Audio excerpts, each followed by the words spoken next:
Ratusan sopir taksi konvensional berunjuk rasa di depan kantor Gubernur Bali menuntut pemblokiran aplikasi taksi online di Pulau Bali. Aspirasi mereka tak digubris pemerintah provinsi. Pengunjuk rasa meluapkan kekesalan dengan memblokir sebagian akses jalan ke Bandara Ngurah Rai Denpasar.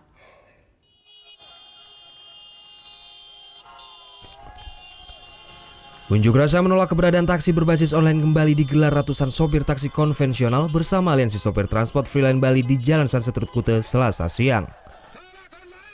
Di sebelah utara patung Dewa Ruci ini, para pengunjuk rasa berusaha mengumpulkan massa sebanyak-banyaknya termasuk mencegat sopir taksi yang masih beroperasi.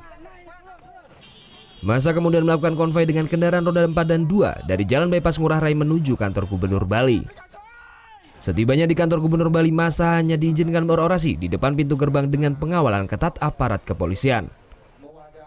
Pengunjuk rasa menuntut Gubernur Bali dan Wakil Gubernur Bali keluar kantor untuk menemui mereka.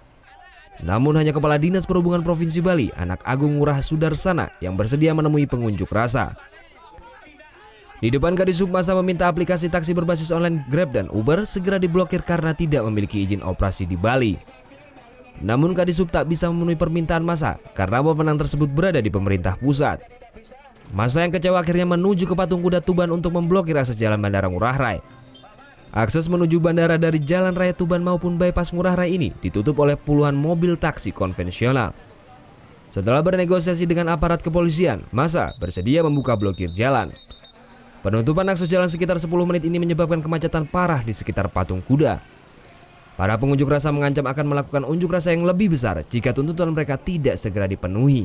Yang menjadi aspirasi kami harus ditindaklanjuti, harus diblokir karena di sini kan semua menolak, baik itu desa adat seluruh Bali sudah menolak.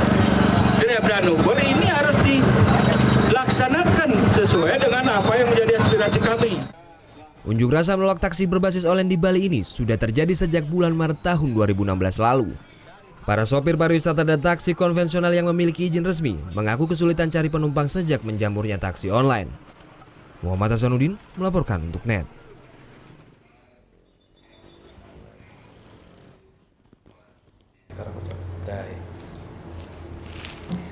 Udah selesai kan nontonnya? Nah, jadi jangan lupa buat like, komen, dan subscribe ya.